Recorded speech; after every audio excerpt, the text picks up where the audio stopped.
ফিতনা এবং ফাসাদ দিয়ে ভর্তি। যে কোনো টপিক চুজ করেন, পরিবার, সমাজ, ধর্ম, রাজনীতি, অর্থনীতি, এমন কোনো সেক্টর নাই যেটা এখন ফিতনা এবং ফাসাদ মুক্ত। প্রত্যেকটা সেক্টরই ফিতনা এবং ফাসাদ। ফাসাদ ধর্মের মধ্যেও আছে, ফাসাদ আজকে পরিবারগুলোর মধ্যেও আছে, ফাসাদ এখনকার সমাজগুলোতে আছে, অর্থনীতির মধ্যে আছে এবং পলিটিক্সেও আছে।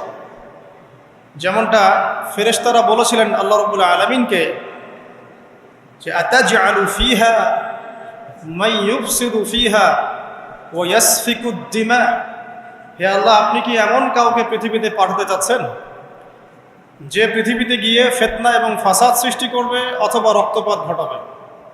কার ব্যাপারে কথা বলা হয়েছে? আদম সন্তানের ব্যাপারে। আল্লাহ পাক যখন ফেরেশতাদেরকে ডেকে বললেন, ওয়াইয ক্বালা রাব্বুকা লিল মালায়েকা, যখন ফেরেশতাদেরকে তোমার রব বললেন ইন্নী জাঈলুন ফিল আরদি খলিফা, আমি পৃথিবীতে আমার খলিফা পাঠাতে চাই, তখন ফেরেশতাদের উত্তর ছিল এমন, আতাজআলু ফিহা মান ইউফসিদু ফিহা ওয়া ইয়াসফিকুদ দিমা, হে আল্লাহ, আপনি কি এমন কাউকে পৃথিবীতে পাঠাবেন যে পৃথিবীতে গিয়ে ফিতনা এবং ফাসাদ সৃষ্টি করবে এবং রক্তপাত ঘটাবে? ওয়া নাহনু নুসাব্বিহু বিহামদিক ওয়া নুকদ্দিসু লাক, অথচ আমরা ফেরেশতারাই তো আপনার হামদ, সানা, স্তুতি এগুলো বর্ণনা করছি এবং আপনার পবিত্রতার জয়গান গাচ্ছি। আল্লাহ পাক তখন বলেছিলেন যে ইন্নী আ'লামু মা লা তা'লামুন, আমি যা জানি তোমরা তা জানো না। তো আল্লাহ পাক এখানে বলছিলেন যে ইন্নী আ'লামু মা লা তা'লামুন, আমি যা জানি তোমরা তা জানো না।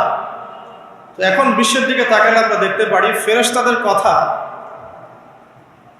মাশাআল্লাহ ফলে গেছে। আপনি ধর্মের দিকে তাকিয়ে দেখেন, দেখবেন ধর্মের মধ্যে অনেক বিভক্তি সৃষ্টি হয়েছে, অথচ সমস্ত ধর্মের স্রষ্টা একজনই, আল্লাহ রাব্বুল আলামিন। আল্লাহ বাকি হচ্ছেন প্রত্যেক আদম সন্তানের একমাত্র রব, তিনি ছাড়া আর কোনো রব নাই। আছে? তারপরেও ধর্মীয় কনসেপ্টে আমরা বিভিন্ন মতবাদে বিভক্ত হয়ে গেছে এবং প্রত্যেক ধর্মগ্রন্থ যদি পড়েন, একটু টুকটাক পড়েন, আপনি দেখবেন প্রত্যেকটা ধর্মগ্রন্থেই বলা হচ্ছে যে আল্লাহ একজন, আল্লাহ একজন। যে কোনো ধর্মগ্রন্থ হাতে নেন, দেখবেন আল্লাহ একজন। শুধু তাই নয়, বড় বড় রিলিজিয়নগুলোর রিলিজিয়াস স্ক্রিপচার্স যেগুলো আছে, ধর্মগ্রন্থ যেগুলো আছে, সেখানে মুহাম্মদ সাল্লাল্লাহু আলাইহি ওয়াসাল্লাম যে শেষ নবী সেটাও বলে দেওয়া আছে। তাহলে এরপরেও এত শততা বিভক্ত কেন আমরা? কারণ আমাদের মধ্যে দুটো স্বভাব ঢুকে গেছে। ইবলিসের স্বভাব, সেটা হচ্ছে আবা ওয়াস্তাকবার, আমরা অস্বীকার করছি এবং অহংকার প্রদর্শন করছি, সত্যকে প্রত্যাখ্যান করছি।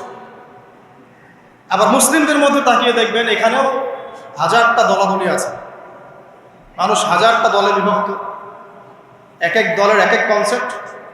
যদিও আল্লাহ এক, কোরআন এক, নবী এক, তারপরেও বুঝের পার্থক্য। এক একজন, কেউ হয়েছে মুরজিয়া, কেউ হয়ে গেছে জাবারিয়া, কেউ হয়েছে কাদারিয়া, কেউ হয়ে গেছে শিয়া, কেউ হয়ে গেছে খারজি, কেউ মুতাজিলা।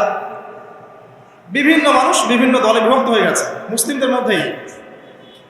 মুসলিমদের মধ্যে কেউ বলছে যে কালিমা লা ইলাহা ইল্লাল্লাহ পড়লেই যথেষ্ট, আমলের প্রয়োজন নাই, এদেরকে বলে মুরজিয়া।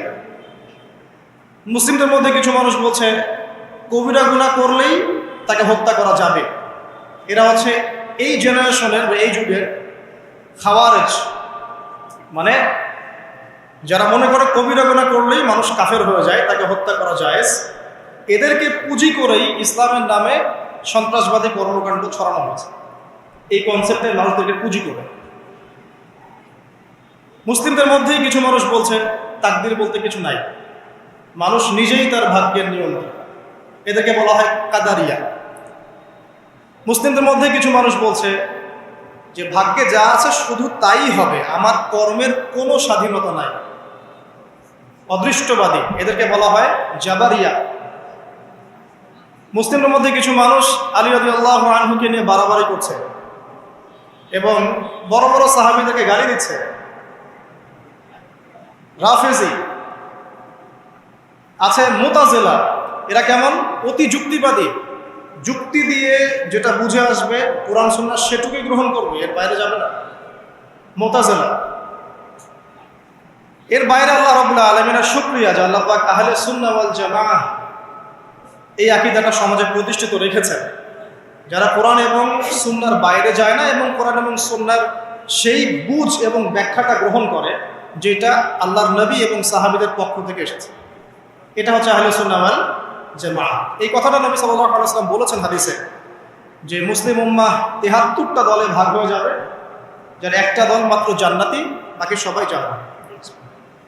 এই গেল ধর্মীয় দলাদলির কথা। নৈতিকতার অবক্ষয় দেখেন মুসলিমদের মধ্যেই, দেখেন ম্যাক্সিমাম এখন কিন্তু সুদখোর, হ্যাঁ, তারপরে ঘুষ খাচ্ছি, দিব্যি দুর্নীতি করছি, কোনো সমস্যা নাই। ইভেন অনেক সময় জনগণের টাকা লুটপাট করে খাচ্ছে, কোনো প্রবলেম নাই। রাষ্ট্রীয় সম্পদকে নিজের গনিমত মনে করছে। আমি গতকাল রাতেও এই হাদিসটা আবার পড়েছিলাম। কিয়ামতের আলামতগুলোর মধ্যে এটা অন্যতম একটা, যে রাষ্ট্রীয় সম্পদকে মানুষ নিজের সম্পদ মনে করে খাওয়া শুরু করবে। মানুষ দান সদকা এবং যাকাতটাকে নিজের উপর বার্ডেন মনে করবে। এটা কি বোঝা? যাকাতের বোঝা। এখানে 10টা-12টা কথা আছে। মানুষ খামর মানে মদ, মাআজিফ মানে বাদ্যযন্ত্র, তারপরে জুয়া, তারপরে জিনা, এগুলোকে মানুষ হালাল মনে করবে, হালাল মনে করে নিবে, মদ পান করবে, নাম অন্য দিবে। আমানতদার ব্যক্তি হয়ে যাবে খেয়ানতকারী, আর প্রত্যেক খেয়ানতকার ব্যক্তিকে মানুষ মনে করবে আমানতদার। তো নৈতিক অবক্ষয়টা দেখেন যে মুসলিম হিসেবে জন্মগ্রহণ করার পরে, কোরআন সুন্নাহ হাতে পাওয়ার পরেও আমরা এখন সুদ খাচ্ছি দিব্যি, এটা কোনো ব্যাপার না। বরং এমন একটা কনসেপ্ট এখন চলছে যে সুদ না খেলে আবার এই যুগে চলে নাকি, মানে মায়ের সাথে জেনা না করলে কি এই যুগে চলে নাকি। রংপুরের একটা ঘটনা, যে আমি এক ডক্টরের কাছে গিয়েছি, ডক্টর টেস্ট করার জন্য গাড়ি থামিয়েছি, দৌড় দিয়ে একটা ছেলে আসছে, আর দূর থেকে আমাকে দেখেছে, সে গ্লাসে লক করছে। গ্লাস খুলে বললাম কি সমস্যা বলেন? তো বলছে হুজুর জাস্ট আপনাকে দেখে দৌড়ে আসছি একটা খালি মাসআলা জানার জন্যে, যে একটা ঘটনা ঘটেছে আমাদের এলাকায়, এটার সলিউশন কি হবে। অনেককে জিজ্ঞাসা করেছে, অনেক রকম কথা বলেছে, আপনার মন্তব্য জানতে আমি দৌড় দিয়ে এসেছি। কি ঘটনা ভাই? তো বলছে যে আমাদের এলাকায় একজন ছেলে, মাদকাসক্ত ছেলে, মানে এডিক্টেড, ড্রাগ এডিক্টেড, সে তার নিজের মায়ের সাথে জেনা করে ফেলেছে। এটা শোনার পরে আমি আসলে কি অ্যান্সার দিব, আমি প্রায় 2 মিনিট চুপ করে বসে আছি। আজ বলবেন কি বলবেন এখন বলুন? এই ছেলের এখন করণীয় কি এটা জানতে আসছে, কি করবে এখন সে? 2 মিনিট চুপ করে থাকার পরে আমি খালি একটা কথাই বললাম যে আল্লাহর কাছে খালেস ভাবে তওবা করতে বলেন, এর চেয়ে বেশি কিছু আমার বলার না। তো ঘটনাটাকে আপনাদের কাছে কত বিব্রত বোধ হচ্ছে না? অরুচিকর মনে হচ্ছে, খারাপ মনে হচ্ছে, কিন্তু আমরা এখন দিব্যি সুদ খাচ্ছি, মায়ের সাথে জেনা করছি, খারাপ লাগছে না, বরং যুক্তি দিচ্ছি এগুলো না করলে কি যুগে চলে। মহিলাদের অবস্থা দেখেন, গ্রামে গঞ্জে সব সুদি এনজিও ছড়িয়ে পড়েছে এবং তারা সদস্য, জমি জমা, ভিটে মাটি, গরু ছাগল সব খোয়াচ্ছে, তারপরেও খেতে হয়। কারণ ওই যে আতাজআলু ফীহা মা ইউফসিদু ফীহা ওয়া ইয়াসফিকু দিমা, আপনি কি এমন কাউকে পাঠাবেন যে পৃথিবীতে গিয়ে ফাসাদ সৃষ্টি করবে? এটা হচ্ছে ইকোনমিক ফাসাদ, অর্থনৈতিক ফাসাদ। দেখেন মুসলিম পরিবারে জন্মগ্রহণ করেও ম্যাক্সিমাম মানুষই নামাজ পড়ে না। ম্যাক্সিমাম কতজন মানুষ 5 ওয়াক্ত নামাজ পড়ে, এটা এখন জরিপ করার ব্যাপার। দেখবেন মেজরিটি সংখ্যক কোরআনটাকে বিশুদ্ধ করে তেলাওয়াত করতে জানে না। কথাগুলো রূপকথা মনে হচ্ছে, বাস্তব জীবনে নেমে এসে দেখেন। ওই যে বলি না আমরা তাওহীদি জনতা মাঠে আছে, তাওহীদ জনতা মসজিদেই নাই। কি বুঝলেন? কোন মাঠে আছে? তারপরে মুসলিম পরিবারে জন্মগ্রহণ করে দেখবেন পর্দা যে একটা ফরজিয়াত, এই কনসেপ্টই নেই। বরং এখন চেতনা এমন যে গায়ের জামা কাপড় ছিঁড়ে খুলে ফেলতে পারলে বাঁচে, মানে এখন এই যুগ চলছে। একটু আমি দেখাচ্ছি যে কিভাবে এই জায়গায় আসছে। দেখেন, একটা সময় ছিল যে মানুষ সিগারেট খেত, স্মোক করতো।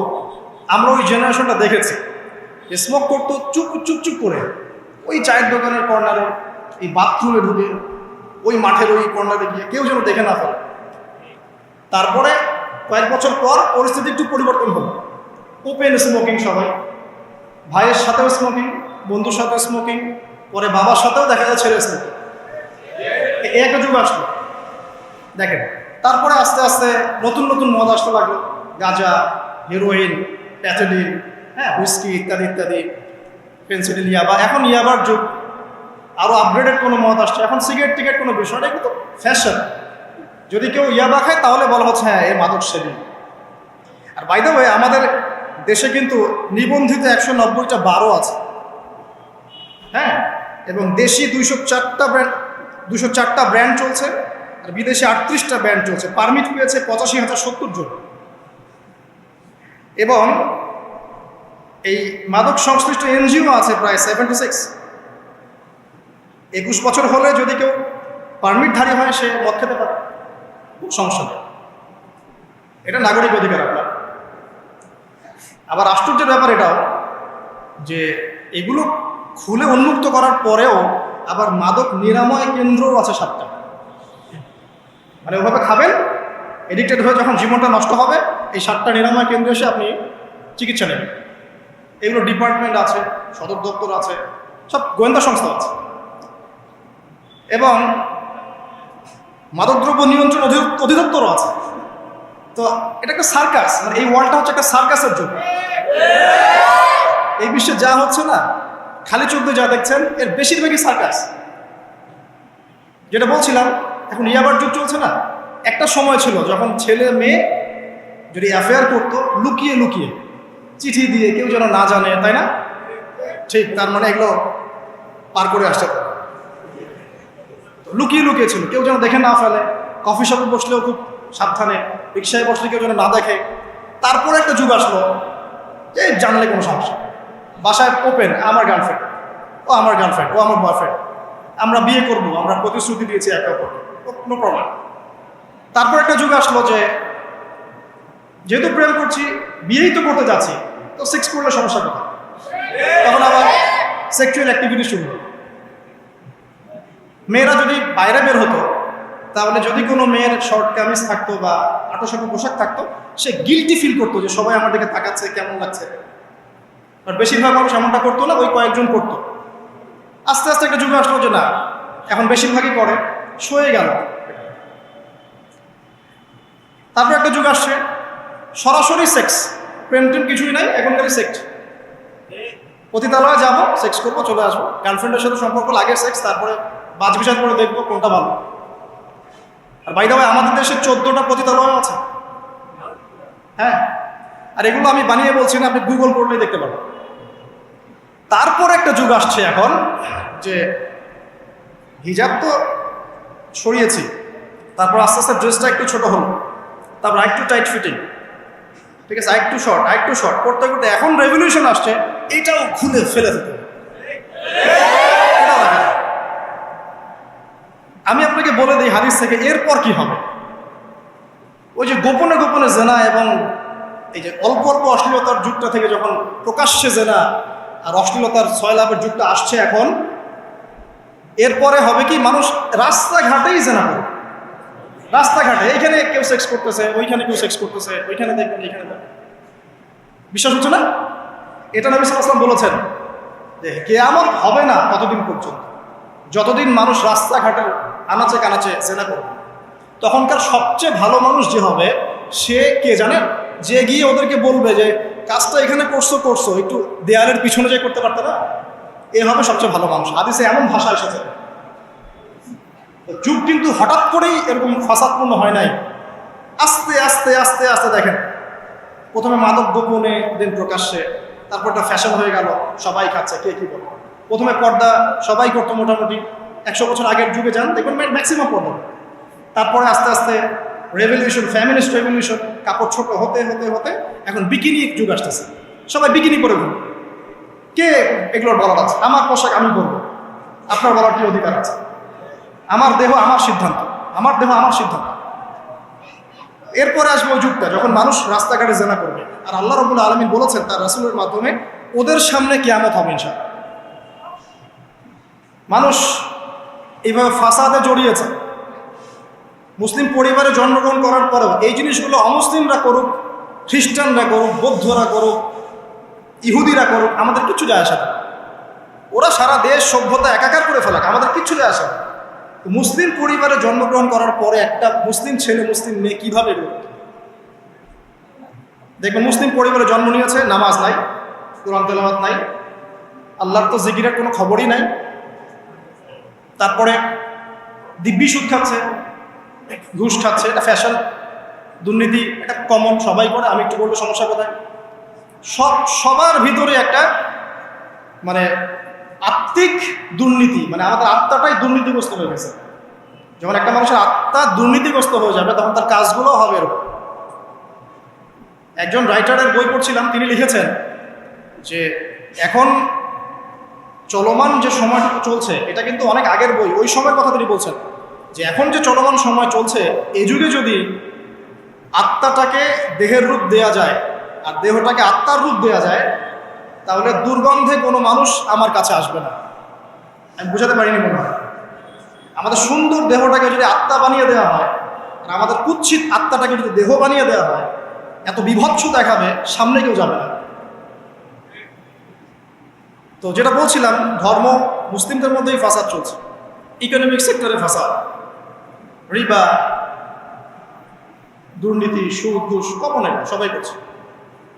মুহাম্মদ সাল্লাল্লাহু আলাইহি ওয়াসাল্লামের উম্মত কিন্তু আমরা কিন্তু আল্লাহর সেই বান্দা যাদের পিতাকে আল্লাহ পাক ফেরেশতাদের সামনে সেজদা করিয়েছেন জ্ঞানের কারণে। সমাজের ক্ষেত্রে যান, দেখবেন সমাজের কাঠামোগুলো ভেঙে পড়ছে। প্রতিবেশী কে থাকে সেটাও মানুষ এখন জানে না যে আমার পাশে বসে আছেটা কে। একজন আরেকজনের উপকার করা, কাউকে ছাড় দেয়া দিন দিন কমে যাচ্ছে। দেখবেন কারো উপকার করা এটাকে মানুষ বিরক্তি মনে করছে। রাস্তাঘাটে চলবেন, কেউ ছাড় দিতে রাজি নয়, যে আপনার আগে যেতে পারবে সে সফল, ভাবখানা কেউ ছাড় দিতে রাজি নয়।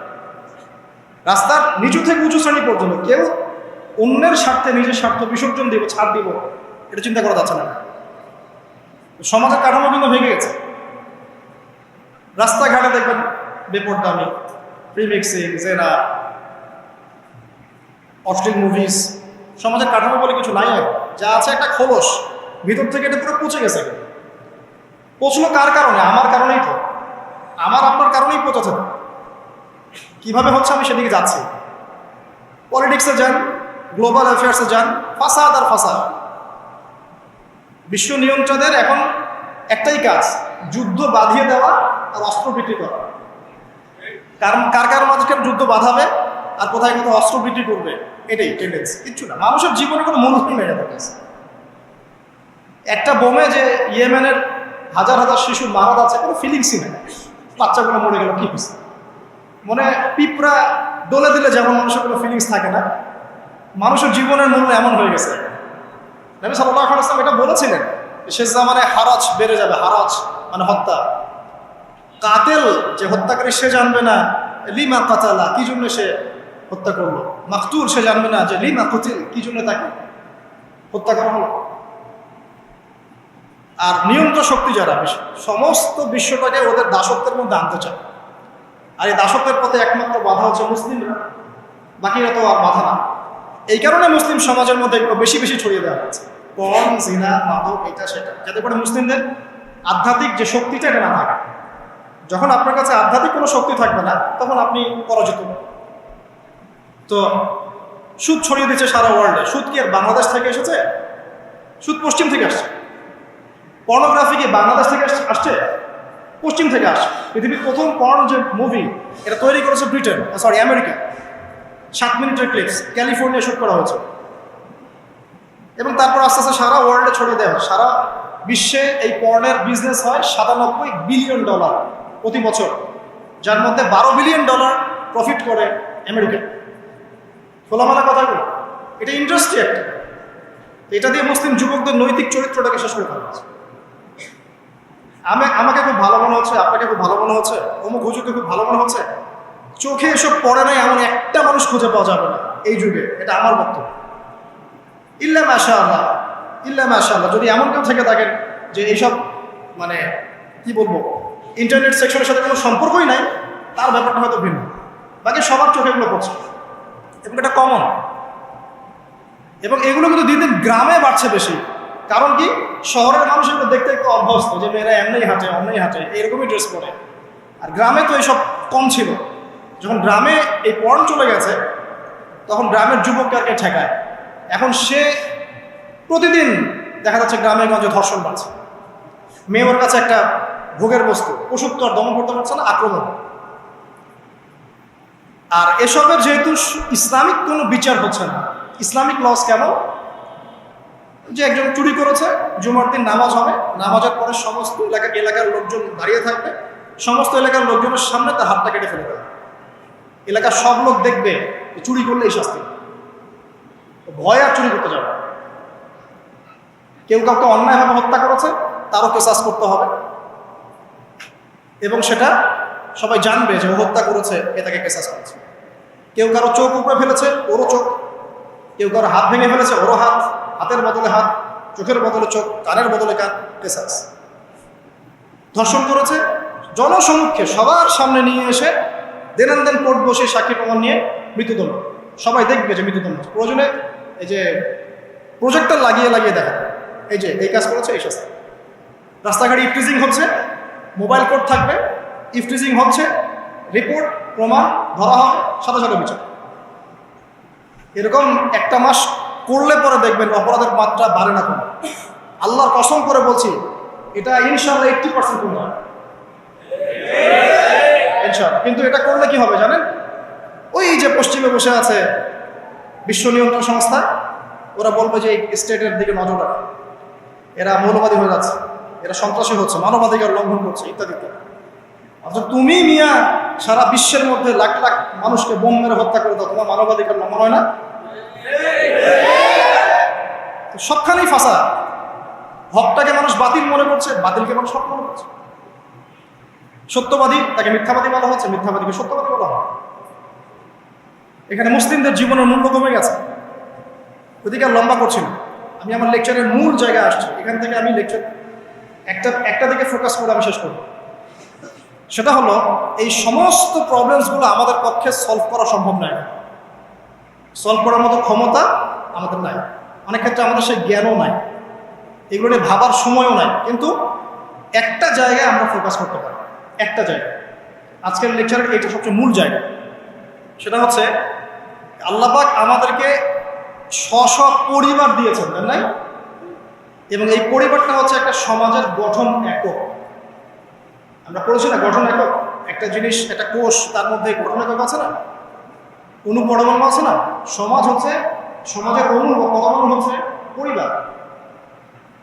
একটা সমাজে যদি 100টা পরিবার থাকে, তার মধ্যে যদি 90টা পরিবার সৎ হয়, আল্লাহ ওয়ালা হয়, ইসলামিক অনুশাসন মেনে চলে সত্যিকার অর্থেই, ইনশাআল্লাহ ওই সমাজটা কিন্তু দেখবেন 8-10টা সমাজ হচ্ছে ভালো থাকবে ইনশাআল্লাহ। আর একটা সমাজে মনে করেন 100টা পরিবার আছে, 90টাই ইসলামের বিরোধী শক্তি, ইসলামের এগেনস্টে চলে, ইসলামের কোনো পরোয়া নাই, আল্লাহ পাকের হুকুম মাহকামের 5 পয়সা পরোয়া। ওই সমাজের অবস্থা নিঃসন্দেহে দুনিয়াতে ধ্বংস হবে, আখিরাতে ধ্বংস হবে। আর এই সমাজগুলোকে নিয়েই তো একটা রাষ্ট্র হয় নাকি? আর এইভাবে রাষ্ট্র নিয়েই তো বিশ্ব। তাহলে ক্ষুদ্রতম যে জায়গাটা, সেটা কি? পরিবার। এই জায়গায় আল্লাহ পাক আপনাকে কর্তৃত্ব দিয়েছেন। এখানে কিন্তু আপনার উপর লাঠি কেউ ঘোরাচ্ছে না। আপনি অ্যাজ এ বাবা আপনি পরিবারে কর্তা, অ্যাজ এ স্বামী আপনি পরিবারে কর্তা, ভাই আপনি পরিবারে কর্তা। আমাদের প্রথম স্টার্টিংটা এই ফ্যামিলি থেকে করা উচিত। তো আল্লাহ পাক এই বিষয়ে কি বলছেন, আমি একটা বলে সামনে যাই। আল্লাহ পাক সূরা তাহরিমের মধ্যে 6 নম্বর আয়াতে বলেছেন যে ইয়া আইয়ুহাল্লাযীনা আমানু, হে মুমিনগণ। আমাদেরকে আল্লাহ পাক বলছেন, হে মুমিনগণ, কু আনফুসাকুম ওয়া আহলিকুম নার, তুমি নিজে জাহান্নামের আগুন থেকে বাঁচো। আগে নিজের চরকায় তুমি তেল দাও, নিজে জাহান্নামের আগুন থেকে বাঁচো। ওয়া আহলিকুম নার, তোমার যে পরিবারবর্গ আছে এদেরকে জাহান্নাম থেকে বাঁচাও। এই বাঁচানোটা কেমন দেখেন, আপনাদের বাসায় ছোট ছোট বাচ্চা কাচ্চা আছে না? আছে তো? একটা বাচ্চা যদি আগুন ধরতে যায়, ধরেন ও বোঝে না যে আগুন কেমন হবে, ছোট বাচ্চা, আল্লাহ না করে, সে ধরেন একটা কয়েল ধরতে যাচ্ছে, কয়লা ধরতে যাচ্ছে, হ্যাঁ, আগুন হাত দিতে যাচ্ছে, তো আপনি কি করবেন? আপনি তাকে সেভ করার চেষ্টা করবেন। সে যদি বলে না আমাকে ছেড়ে দাও, আমি ধরবই, আপনি প্রয়োজনে একটা থাপ্পড় দিয়ে হলে সরাবেন, তাই না? এটা হচ্ছে বাঁচানো। আপনি আপনার শিশুটাকে এই যে হাতে আগুন নেওয়া থেকে বাঁচালেন। আল্লাহ পাক এটা বলছেন নিজে বাঁচো, পরিবার বর্গকেও বাঁচাও। পরিবার বর্গ যদি শুনতে না চায়, না আমি জেনা করবো না, আমি গান শুনবো না, আমি মদ খাবই, হ্যাঁ, না আমি এইটা করবো এটা করবো, যদি আপনি বুঝে থাকেন যে আপনার কথাটা হক, শাসন করে হলেও তো তাকে বারণ করতে হবে। এখানে আল্লাহ পাকের নসিহত হচ্ছে তোমরা নিজেরা জাহান্নামের আগুন থেকে বাঁচো, পরিবার বর্গকে বাঁচাও। কোন জাহান্নাম থেকে বাঁচবে? আলাইহা মালাইকাতুন গিলাযুন শিদাদ, যেই জাহান্নামে কঠিন কঠিন মনের ফেরেশতারা আছে, পাষাণ মনের ফেরেশতা। আল্লাহ পাক তাদের মনের মধ্যে কোনো দয়া মায়া দেন না। আমাদের মনে দয়া মায়া আছে না? এই দয়া মায়াও আল্লাহ পাক তাদেরকে দেন না, শুধু আযাব দেওয়ার মতো শক্তি সামর্থ্য এবং কঠিন একটা মন দিয়েছে। অন্য সূরায় আছে তাদের সংখ্যা 19 জন। কতজন? 19 জন, মানে তারা দায়িত্বশীল। বাকি আর যে কত হাজার লক্ষ কোটি আছে আল্লাহ বলেন আলাইহা তিসআতা আশার, আল্লাহ পাক বলেছেন। তো আলাইহা মালাইকাতুন গিলাযুন শিদাদ লা ইয়াসুনাল্লাহা মা আমারাহুম ওয়া ইয়াফআলুনা মা ইউমারুন। আল্লাহ পাক ওই ফেরেশতাদেরকে যে আদেশ করেন সেই আদেশ পালনে তারা বিন্দু মাত্র গাফিলতি করে না। এইসব ফেরেশতা থেকে যারা জাহান্নামের প্রহরী, এই জাহান্নাম থেকে তুমি নিজে বাঁচো, তোমার পরিবারকে বাঁচো। তোমরা যারা এখনো ফ্যামিলি শুরু করো নাই, যুবকদেরকে বলছি, তাদের জন্য এই অংশটুকু বেশি বেনিফিশিয়াল হবে ইনশাআল্লাহ। তোমাদের জন্য পথ চলাটা তুলনামূলক সহজ তাদের চাইতে যারা অলরেডি ফ্যামিলি ঢুকে গেছেন এবং বিপদেও পড়ে গেছেন, বা বড় হয়ে গেছেন, দীর্ঘ সময় পর্যন্ত আপনার ইসলামের এগেনস্টে চলেছেন বা আল্লাহর হুকুম আহকামের তোয়াক্কা করেন নাই, তাদের জন্য এটা অনেক কঠিন। কিন্তু যারা এখনো ফ্যামিলি স্টার্ট করো নাই বা কেবল স্টার্ট করেছো বা করতে যাচ্ছ, তোমাদের জন্য এই অংশটুকু বেশি ইম্পর্টেন্ট। আল্লাহ পাক এখানে একটা মূলনীতি দিয়ে দিলেন, নিজে বাঁচতে হবে, পরিবারকে বাঁচাতে হবে। আর আমি আগেই বললাম পরিবার বাঁচলে সমাজ বাঁচবে, সমাজ বাঁচলে রাষ্ট্র বাঁচবে। আসেন প্রথমে আমরা দেখি যে কোরআন কি বলছে। খুব অল্প করে বলি কারণ লম্বা সময় নেওয়ার সুযোগ নাই। কোরআন কি বলছে একটু লাইভলি থাকেন। আদম এবং হাওয়া আলাইহিম আসসালাম, মনে আছে? তাদের দুইজনকে আল্লাহ পাক পৃথিবীতে নামিয়ে দিয়েছেন না? যে ভুলটা তারা করেছেন সেই ভুলের ফল তারা দুইজনের সমানভাবে শেয়ার করে নিচ্ছেন না? বুঝতে পারছেন? আল্লাহর সীমা লঙ্ঘন করার পরে তাদেরকে যে আল্লাহ পাক নামিয়ে দিলেন পৃথিবীতে, এখন এই যে লম্বা সময় তাদেরকে পৃথিবীতে থাকতে হবে, পৃথিবীর এইসব ভোগান্তি পোহাতে হবে, হ্যাঁ, জান্নাতের সেই নাজ নেয়ামত থাকছে না, এই যে কষ্টের পথ চলা, এই পথ চলাতে কি স্বামী স্ত্রী একসাথে না?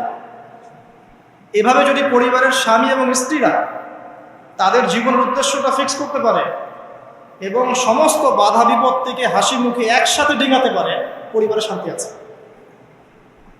যদি না পারে তাহলে বুঝবেন যে সে আদর্শ স্বামী ছিল না অথবা সে আদর্শ স্ত্রী ছিল না। এখান থেকে শিক্ষা হচ্ছে দুইজনের জীবনের উদ্দেশ্য একই রকম হতে হবে, দুইজনের লাইফের মিশন সেম হতে হবে, তখন আপনি পরিবারের শান্তি পাবেন। যদি না হয় তাহলে আপনি বিয়ের মধ্যে ভুল করেছেন। অতএব এই জায়গায় নসিহতটা প্রথম নেন। তারপরে চলে আসেন নূহ আলাইহিস সালাম, মনে আছে না? তার একজন ছেলে ছিল, সে কি মুমিন ছিল? করেন নাই?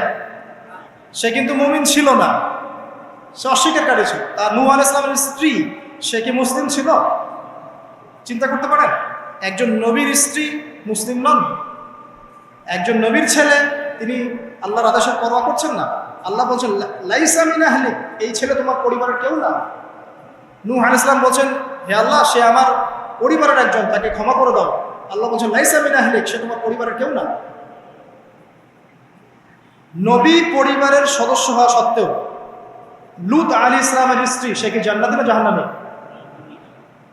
তাহলে এখানে বোঝেন যে নবী পরিবার হলেও যদি ব্যক্তিগত পর্যায়ে মানুষের মধ্যে ঈমান ইসলাম না থাকে, তাহলে এইসব বংশের পরিচয়, রক্ত, বর্ণ, জাতীয়তাবাদ, ভাষা, এগুলো মানুষকে আল্লাহর আযাব থেকে বাঁচাতে পারে।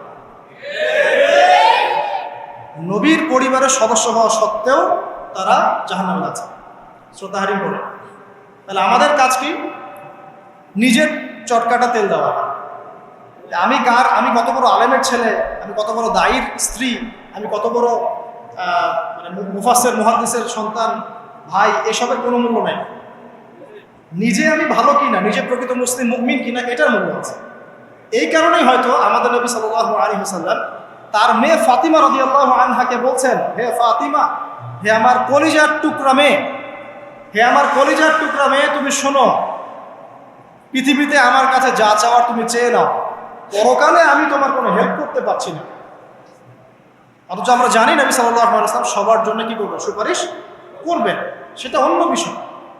তোমাকে তোমার হিসাব একাই দিতে হবে, নবী সাল্লাল্লাহু আলাইহি ওয়াসাল্লাম এটা বলছেন। একদিন তিনি বাসায় ঢুকলেন, দেখছেন আয়েশা রাদিয়াল্লাহু আনহা কান্নাকাটি করছে। আয়েশা, বলে রাখি, আয়েশা রাদিয়াল্লাহু আনহা সম্পর্কে আমাদের নবীজি বলেছেন, তাকে প্রশ্ন করা হচ্ছে, আপনি পৃথিবীতে সবচেয়ে বেশি কাকে ভালোবাসেন? তিনি বলছেন আয়েশাকে। তারপরে কাকে ভালোবাসেন?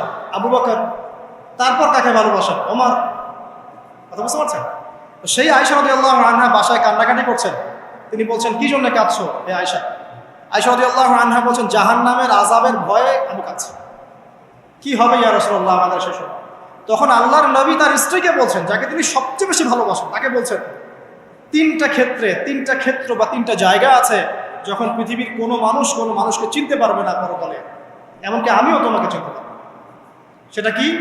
যখন এই যে মিজানের পাল্লাটা দাঁড় করা, যে এটা ভারী হচ্ছে না হালকা হচ্ছে, এই সময় কেউ কাউকে চিনবে না, কারো কথা কারো মনে থাকবে না। যে গার্লফ্রেন্ডের জন্য আপনি জীবন দিচ্ছেন, তার কথা আপনার মনে থাকবে না।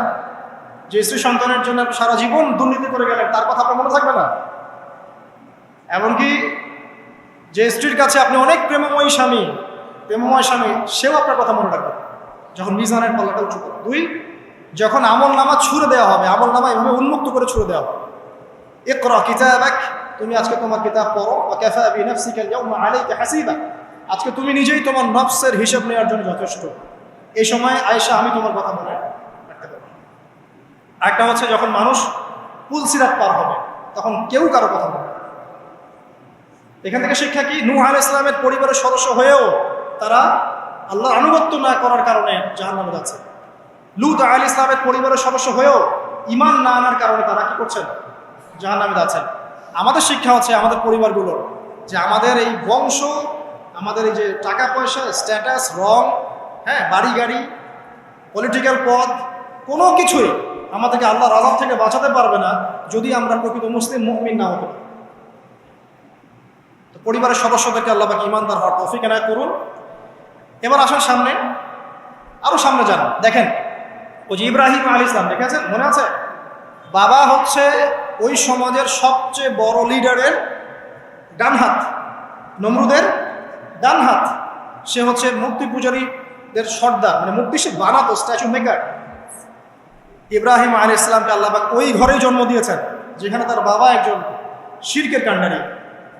ইব্রাহিম আলাইহিস সালাম তাকে বোঝানোর চেষ্টা করলেন, বাবা, এটা শিরক, এটা শয়তানের কাজ, এখান থেকে ফিরে আসো, আমি তোমার জন্য আল্লাহর কাছে দোয়া করবো ইত্যাদি।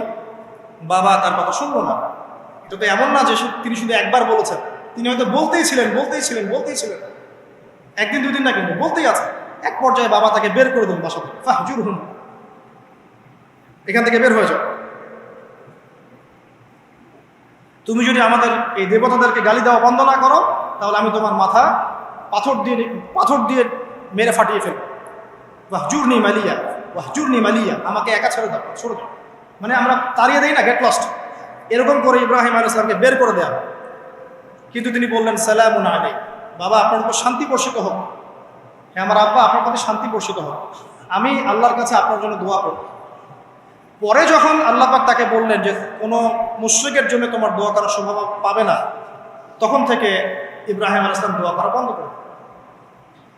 এখানে দেখেন ছেলে, একজন যুবক ছেলে, তার মধ্যে ঈমান এসেছে, সে তার পরিবারের চলমান শিরকের বিরুদ্ধে কথা বলছে, প্রয়োজনে সে সেখান থেকে স্কিপ করেছে, তাকে বের করে দেওয়া হয়েছে, সে চলে গেছে, তারপরেও কিন্তু তাওহীদের সাথে শিরকের আপোষ করে নাই।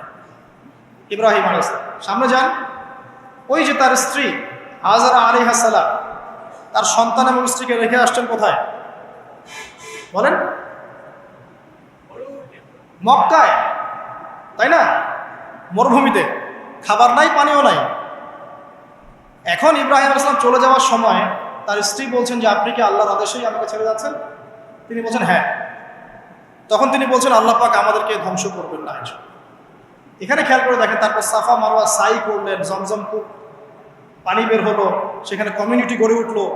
ইসমাইল আলাইহিস সালামের ঔরস থেকে পরবর্তীতে মুহাম্মদ সাল্লাল্লাহু আলাইহি ওয়াসাল্লামের জন্ম হয়েছে ওই ট্রাইবের মধ্যেই। তো এখানে খেয়াল করেন, এই যে সন্তান ইসমাইল আলাইহিস সালাম, তিনি যখন একটু বড় হচ্ছেন তখন ইব্রাহিম আলাইহিস সালাম আসছেন, এসে বলছেন আমি স্বপ্ন দেখেছি, ইয়া বুনাই, আমি স্বপ্ন দেখেছি, ইন্নী আরা ফিল মানামি আন্নী আসবাহুক, আমি স্বপ্ন দেখেছি আমি তোমাকে জবাই করছি, ফানজুর মাযা তারা, তোমার কি রায় আমাকে বলো।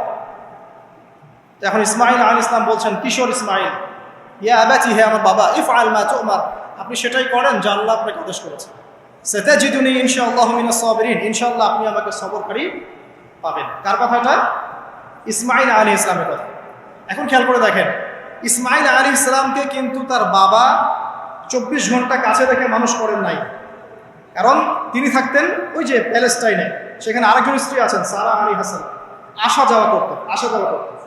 মূলত তাকে মানুষ করেছে তার মা হাজারা আলাইহিস সালাম, যেই সবরকারী, আল্লাহর প্রতি তাওয়াক্কুলকারী মা বলেছিল আল্লাহ যদি আপনাকে আদেশ করে থাকেন আমাদেরকে ছেড়ে যাওয়ার জন্য, সেই আল্লাহ আমাদেরকে ধ্বংস করবেন না। ওই যে তাওয়াক্কুল, ওই যে সবর, তার গর্ভ থেকে আল্লাহ পাক জন্ম দিয়েছেন ইসমাইল আলাইহিস সালাম। যেমন মা তেমন সন্তান, যে সন্তান বলছে আমাকে জবাই করতে যদি আল্লাহ পাক আদেশ করে থাকেন আপনি করেন। তো ঘরের মধ্যে স্ত্রীরা, আমাদের ঘরের স্ত্রীরা যদি হাজারা আলাইহিস সালামের মতো না হতে পারে, সবরকারিণী এবং আল্লাহর প্রতি তাওয়াক্কুলকারিণী, আমাদের বোনেরা, আমাদের মায়েরা যদি হাজারা আলাইহিস সালামের মতো সবরকারিণী হতে না পারে, আল্লাহর প্রতি তাওয়াক্কুলকারী হতে না পারে, তাহলে তাদের গর্ভ থেকে কোশ্চিন কেন ইসমাইলের জন্ম হবে? কথা বুঝতে পারছেন? তাদের গর্ভ থেকে কোশ্চিন কালেও ইসমাইলের মতো সন্তানের জন্ম হবে না এবং ইসমাইলি প্রজন্ম গড়ে উঠবে না। এই জন্যই আপনি তাকিয়ে দেখেন ম্যাক্সিমাম পরিবারের সন্তান এখন বেলাইনে চলে গেছে। কারণ কি জানেন? মায়ের সমস্যা আছে, শুধু বাপেই সমস্যা থাকে না, মায়েও সমস্যা থাকে। মায়ের ফিতরাত সন্তানের মধ্যে চলে আসে। তো নারীরা যদি আল্লাহর আনুগত্যশীলা না হয়, মুমিনা মুসলিমা, 5 ওয়াক্ত নামাজ পড়া, লজ্জাস্থানের হেফাজত করা, খাস পর্দা করা, হ্যাঁ, স্বামীর আনুগত্যকারী, প্রেমময়ী, তারা যদি না হতে পারে, সবরকারিণী, তাওয়াক্কুলকারিণী, তাহলে ওই মায়েদের গর্ভ থেকে আপনি ইসমাইলের মতো সন্তান কিন্তু পাবেন না, ইল্লা মাশাআল্লাহ, ইল্লা মাশাআল্লাহ। আরো সামনে যান, দেখেন নবী মুসা আলাইহিস সালাম একজন ব্যক্তিকে একটা ঘুষি দিয়েছেন, সেই ব্যক্তি ওইখানে স্পট ডেড, আর ফেরাউনের লোকজন তাকে ধাওয়া করছে। মুসা আলাইহিস সালাম মিশর থেকে চলে গেলেন মাদিয়ান নামক জায়গায়। মাদিয়ানে আরেকজন নবী আছেন, তার নাম হচ্ছে শুআয়ব আলাইহিস সালাম। সেখানে গিয়ে তিনি গাছের নিচে বসে আছেন, দেখলেন দুজন মেয়ে দূরে দাঁড়িয়ে আছে, পানি নেওয়ার মতো চান্স পাচ্ছেন না। ওই কওমের লোকজনের শক্তি বেশি, তো তিনি একটু শক্তিশালী ছিলেন, মুসা আলাইহিস সালাম। তিনি গেলেন, গিয়ে শক্তি খাটিয়ে ওদেরকে পানির ব্যবস্থা করে দিলেন, দিয়ে আবার সেই গাছের এখানে এসে বসলেন, বসে আল্লাহর কাছে দোয়া করছেন, রব্বি, হে আমার রব, লিমা আনজালতা ইলাইয়া মিন খায়রিন ফাকির। এখানে কিন্তু তার কোনো গৃহ নাই, থাকার জায়গা নেই, খাওয়ার কিছু নাই, কোনো পরিচিত কেউ নাই, একদম নিঃস্ব শূন্য হাতে হাত উঁচু করে আল্লাহর কাছে বলছেন, রব্বি ইন্নী লিমা আনজালতা ইলাইয়া মিন খায়রিন ফাকির। হে আল্লাহ, আপনি আমার উপর যে অনুগ্রহটা বর্ষণ করবেন, আমি এর জন্য ভিখারি হয়ে বসে আছি। এবার আল্লাহ পাক ওই একটা মেয়েকে পাঠালেন। ওই মেয়েটা আসলো লাজুক ভঙ্গিতে, লজ্জাশীলতা, চোখ নিচু করে। এই যে এখনকার এই যে ব্লাউজ ছাড়া শাড়ি পরা জেনারেশন না, এরা চক্ষু নিচু করে আসলেন। এই হাঁটাটাকে আল্লাহ পাক প্রশংসা করেছেন। সে লজ্জাশীলতার সাথে হেঁটে আসলো, এসে মুসা আলাইহিস সালামের সামনে দাঁড়িয়ে চক্ষু নিচু করে বলল যে আমার বাবা আপনাকে ডাকছেন, আমার বাবা আপনাকে ডাকছেন। এই লজ্জাশীলতা মেয়েদের মধ্যে কোথায় পাবে না? একটা হাদিস আছে, যখন তোমার মধ্যে লজ্জা থাকবে না, তোমার দ্বারা যে কোনো পাপ করা সম্ভব।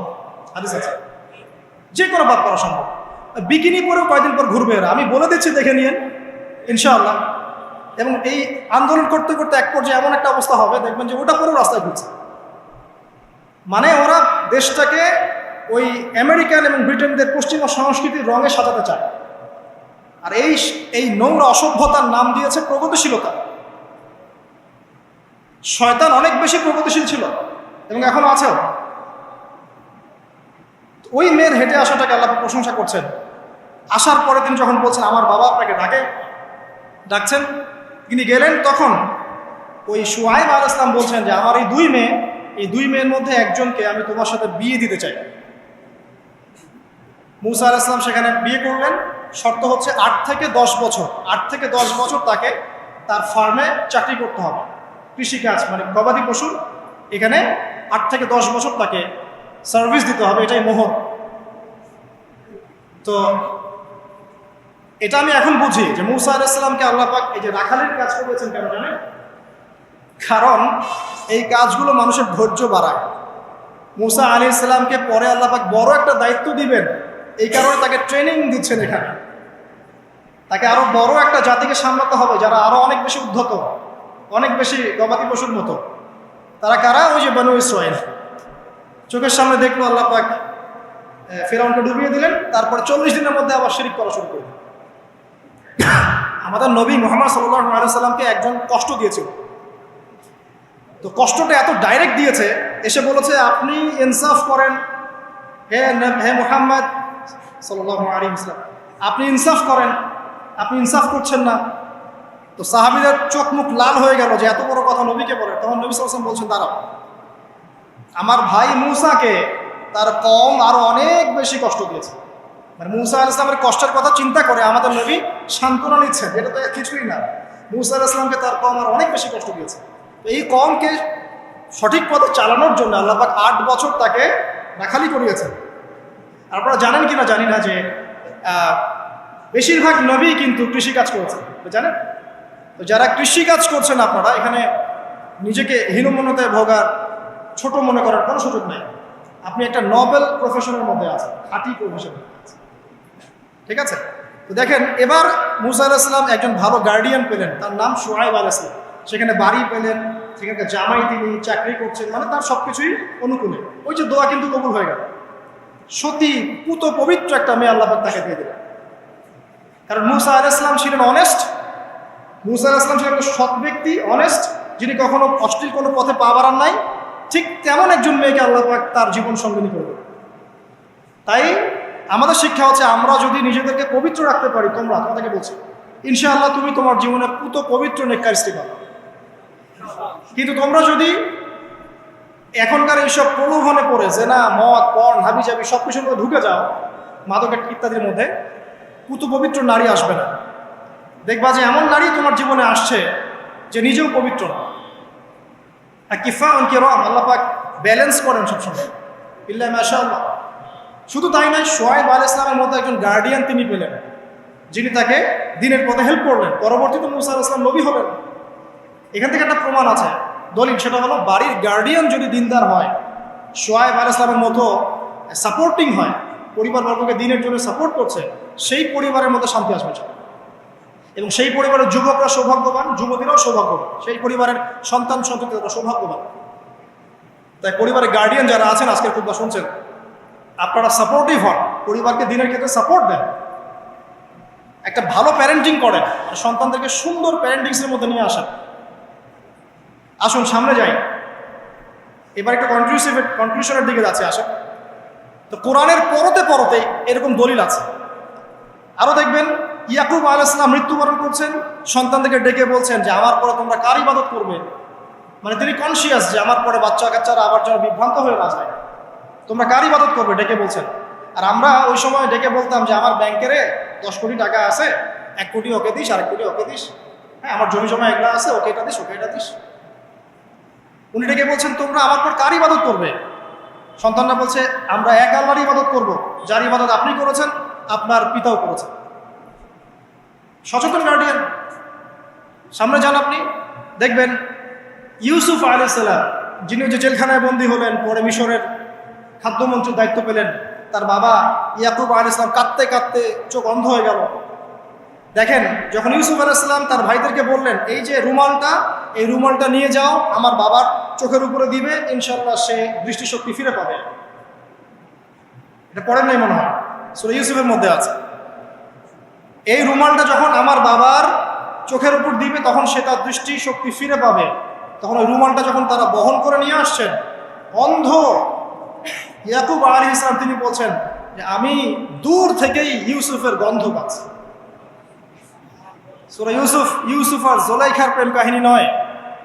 সূরা ইউসুফ হচ্ছে তার পিতা ইয়াকুব আলাইহিস সালাম এবং এই যে তার ছেলে ইউসুফ আলাইহিস সালাম, তাদের মধ্যে ভালোবাসার কাহিনী। এটা ভালো করে পড়েন, ভালো করে বুঝবেন। এখানে পিতার সন্তানের ভালোবাসাকে বোঝানো হয়েছে। এত ভালোবাসেন তিনি সন্তানকে। এখান থেকে শিক্ষা কি? শিক্ষা হচ্ছে পিতাদেরকে সন্তানদেরকে ভালোবাসতে হবে, আদর করতে হবে, কাছে ডেকে বোঝাতে হবে। সবসময় শাসনের লাঠি ঘোরানো যাবে না। সন্তান যদি হোঁচট খায়, তার হাতটা ধরতে হবে, ধরে বলবে, বাবা কি হয়েছে, আমি তো তোমার সাথে আছি। মা কি হয়েছে, হতাশ কেন হচ্ছে, আমি তোমার সাথে আছি। একটা রেজাল্ট খারাপ হচ্ছে তো কি হয়েছে, আমি তোমার সাথে আছি। বাবা নামাজ পড়ো, বাবা কোরআন তেলাওয়াত করো, আল্লাহকে ডাকো, আল্লাহ তোমার সাথে আছে। ওকে কনফিডেন্স দিতে হবে। যখন পিছন থেকে সন্তানরা কনফিডেন্স পাবে, এই সন্তানরা বড় হয়ে আত্মবিশ্বাসী হবে। আর পিছন থেকে যখন আপনি তাকে সবসময় শাসন করতে থাকবেন, জুলুম করতে থাকবেন, এ বড় হয়ে আপনাকে বৃদ্ধাশ্রমে পাঠাবে না, কোথায় পাঠাবে? সন্তানকে ভালোবাসতে হবে। এটা বলে রাখি, এখানে দেশে আবার 30টা বৃদ্ধাশ্রমও আছে। ইসলামে বৃদ্ধাশ্রমের কোনো জায়গা নাই। আর এখন আমি চলমান একটা পত্রিকা রিপোর্ট দেখলাম গুগলে, নাম করা পত্রিকা, নাম বলছি না। তারা বলছে এখন বৃদ্ধাশ্রম সময়ের দাবি। বৃদ্ধাশ্রম এখন সময়ের দাবি, নাউজুবিল্লাহ। আর ইসলাম বলছে সবচেয়ে সেরা অধিকার দিবে মাকে, তারপরে মাকে, তারপরে মাকে, তারপর বাবাকে। মায়ের পায়ের নিচে জান্নাত, বাবার সন্তুষ্টিতে আল্লাহর সন্তুষ্টি, এগুলো ইসলাম বলছে। আর এখনকার সভ্যতা আমাদেরকে বলছে যে বৃদ্ধাশ্রম এখন সময়ের দাবি। ইউসুফ আলাইহিস সালামকে যেভাবে ভালোবাসতেন তার বাবা, সন্তানকে ভালোবাসো। আমাদের নবী মুহাম্মদ সাল্লাল্লাহু আলাইহি ওয়াসাল্লাম মানুষকে যত ভালোবাসতেন, এর কারণ কি জানেন?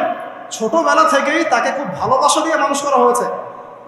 তার মা তাকে ভালোবাসতেন, তার দুধ মা তাকে ভালোবাসতেন, তার দাদা আব্দুল মুত্তালিব তাকে সাথে করে নিয়ে ঘুরতেন, কাবার সামনে বসাতেন, বসিয়ে বলতেন তার নাম হচ্ছে মুহাম্মদ, প্রশংসিত। এই নামটা তখন আরবে কেউ রাখতো না। আমার এই নাতি, আমার এই ছেলের ছেলে ইনশাআল্লাহ এ বড় হয়ে নেতা হবে, এই কথা বলতেন। তাকে আত্মবিশ্বাস দিতেন। এমনকি তার দাদার ইন্তেকালের পর তার চাচা আবু তালেব মুসলিম না হয়েও সুদীর্ঘ সময় পর্যন্ত ভাতিজাকে সাপোর্ট দিয়েছেন। এই সাপোর্ট দেয়, কনফিডেন্স, এগুলো খুব ইম্পর্টেন্ট। এগুলোর ঘাটতি যখন হবে, তখন এই যুব সমাজ পরিবারের সদস্যরা ফেড আপ হয়ে যাবে, মানসিক কষ্টে ভুগবে, মাদকের কাছে যাবে, অন্য একটা মেয়ের কাছে যাবে, পণে যাবে, আপনার মিউজিক্যাল ইনস্ট্রুমেন্টের কাছে যাবে। ঠিক আছে, আমরা শেষ করছি। এখান থেকে একটা শিক্ষা হচ্ছে যে আমাদের পরিবারের সদস্যদেরকে ভালোবাসা এবং তাদের প্রতি কনফিডেন্স দেয়া, তাদেরকে আল্লাহর পথে চলতে সাহায্য করা। ইনশাআল্লাহ দেখবেন যে তারা আপনাকে সম্মান করবে, আপনাকে একজন বন্ধু মনে করবে, যে না আমার পাশে কেউ আছে, আমি একা নই, এমনটা ফিল করব। এটা খুব ইম্পর্টেন্ট। শেষ করার আগে এই যে কোরআনিক কিছু আমি জাস্ট এক্সাম্পল দিলাম, বিচ্ছিন্ন এক্সাম্পল যে কোরআনে এইভাবে আসে। এছাড়া লোকমান আলাইহিস সালামের ঘটনায় আপনি পাবেন। লোকমানের মধ্যে সন্তানকে ডেকে কত নসিহত করছে, বাবা শিরিক করো না, সৎ কাজে আদেশ করো, অসৎ কাজে নিষেধ করো, পিতামাতার খেদমত করো। আর আমরা বাচ্চাদেরকে কি শেখাই? জমি জমা, বাড়ি গাড়ি, দাঁড়াতে হবে, চাকরি করতে হবে, এটা শেখায়। আগে সন্তানকে শেখাচ্ছে বাবা আল্লাহকে চিনো, আল্লাহ বলে একজন আছে, তিনি, তাকে চিনো আগে, তার সাথে কাউকে শরিক করো না। শিরকের শিক্ষা কোথায় এখন পরিবারের মধ্যে? তো কোরআনে এরকম অসংখ্য দলিল আছে।